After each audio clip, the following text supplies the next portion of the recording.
KCTV5 News investigation exposed the problem.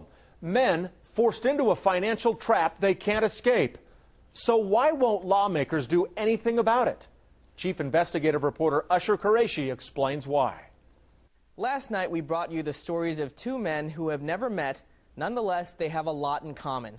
Both men are proud, loving fathers to their children. Both struggle to make ends meet. And both pay child support for children that they did not father. How can this happen? Believe it or not, it's the law.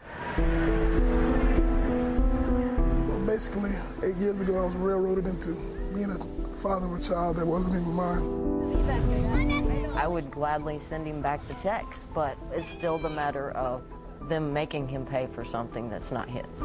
According to the state of Kansas, both of these men are the legal fathers and are financially responsible for children that aren't theirs biologically.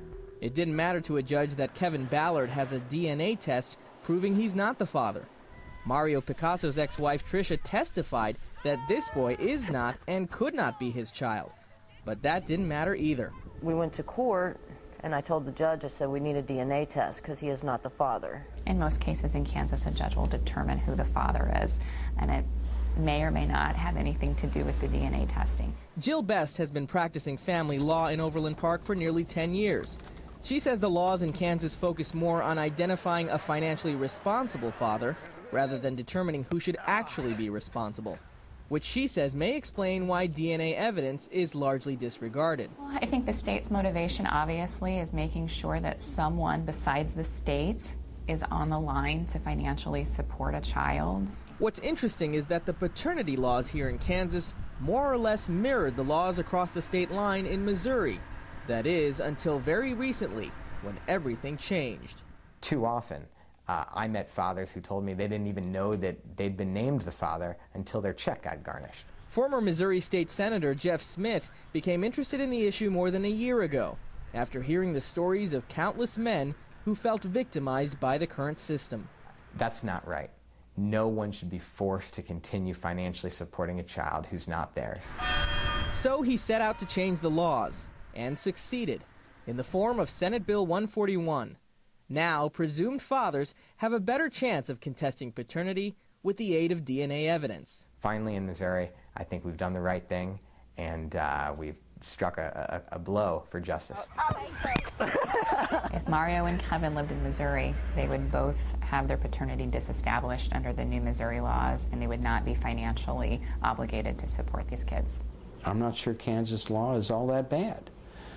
It has a glitch that some people don't like. Any change in Kansas law would have to come from the state legislature.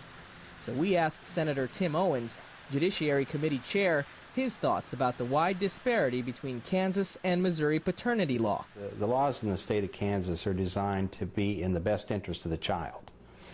Now, sometimes that doesn't look like it's in the best interest of the adults that are involved. And cases like Mario's and Kevin's, he says, are not enough to merit a change in the law. You know, right now we think that unless there's something that comes forward that is so egregious or it's so rampant, I don't think we're going to be looking at changing the law in Kansas on that basis.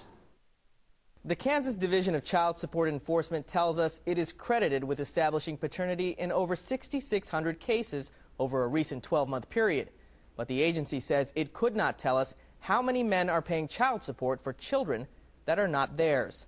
And the agency's director refused our repeated requests for an on-camera interview. Usher Qureshi, KCTV5 News.